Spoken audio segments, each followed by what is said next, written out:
And I always love to hear people's different opinions on it. So sugar is just sucrose. It's 50% fructose, 50% glucose. And then you have fruit and like honey. And honey is like, I think, 55% fructose, 45% glucose. Mm. Slightly different than pure white sugar. Fruit obviously has sucrose and then individual fructose and glucose molecules. The difference with like fruit is obviously it has nutrition in it, so that's beneficial. White table sugar or just refined sugar doesn't have any nutrition in it. And so I think as we were talking, if you're defining a health food as a food with a lot of nutrition in it, then would not be in that category.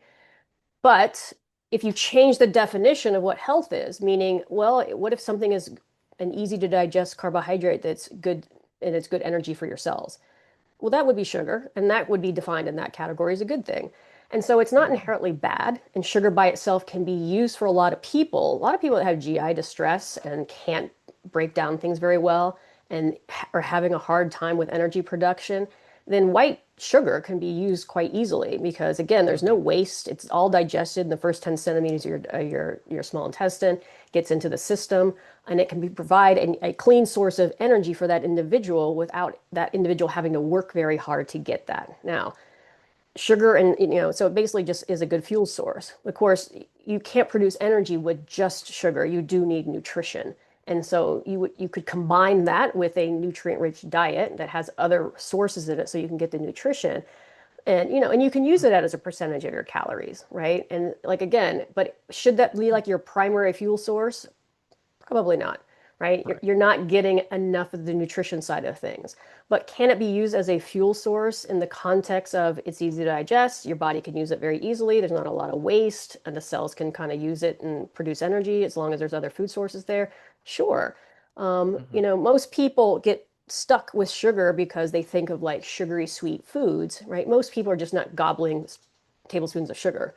They are eating a cookie, chocolate, or cake, Mhm. or ice cream, high calorie foods that not only contain sugar, but they usually contain a ton of fat. And so, and if you actually broke down most of those foods, they would probably be more fat calories in them than sugar calories, anyways. But because they're sweet, we label them as sweets. So Right. we should label them as fats. But Yeah. ultimately, right, when you change someone's, if I said, look, when you're craving something sweet, instead of picking, a cookie or cake, you could drink like 6 or 8 ounces of orange juice, wait 10 or 20 minutes, and normally that craving will go away immediately, Mhm. right? And that's kind of what we want. And when we start to learn that, we're like, huh, that's weird. I'm not really needing that anymore. I'm not feeling like I need to go and that immediately went away for them. So when they start to learn that, I'm like, okay, now if you do that through the day, combined with your meal, having some orange juice or some fruit, normally what happens is by night, because they've been fueling their system with these easy to digest carbohydrates, that desire or need or that craving or everything that they've been experiencing normally starts to dissipate. And so it's Mhm. not a matter of trying to, white knuckle themselves through not eating a lot of these foods. It's like, how do we support your body throughout the day so that when we get to that point, it kind of, whatever you've done throughout the day, it helps you dissipate that feeling. And that way you're not going into eating all these foods, right? We want to make it so it's easy for you. And when we support you, it will be. It's not about, willpower or grinding it out or I'm going to resist it or, because that just doesn't work long term. Right. Yeah. I'm so glad you said that because I mean that's what I would have gone into next of how one thing I love about the Ray Peat space is how like it's out about including the best things. I feel like, it's not about restricting all the Hmm. bad things that are out there. I mean, sure, there's a level of that. You don't want to get too much PUFA and all these other like toxic things in the food supply, but it's almost more about like covering your bases is about, you know, getting as much of the good stuff in you that you can pretty much. Whereas a lot of these other diets are just so restrictive, even if it's just the mainstream. And to your point, I mean, about cutting calories isn't always harmful, but I think sometimes people get stuck in that just hole that they can't dig themselves out of. But For sure. And Mhm. again, everything's in stages, and there's right? It's not good or bad, but if you've been eating restrictively for years and years and been on a diet for the last 5 years, you've never been off of it, you're always off and on, and mostly those people are doing some sort of restriction and they're binging, restriction and binging.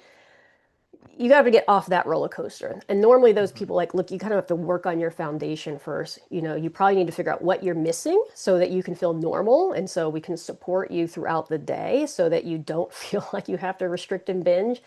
And then, other symptoms improve. Let's pay attention to your body temperature and pulse. Let's pay attention to your digestion. Let's pay attention to your sex drive or your cycle if you're a woman, or how well are you sleeping. We need to pay attention to all of those things. And then when those improve, and if you're still looking to lose some body weight, then we can create a program where you can, put slight deficit in there, but still feel good and still feel supported, so you don't feel like you're, like I said, starving yourself or Hmm. hungry all the time. Because those diets that make you feel that way, they're people think about food all the time. And it's so much mental gymnastics to not, and they're just like, I want to eat, I want to eat. You can only keep up with that for so long until you binge. Hmm.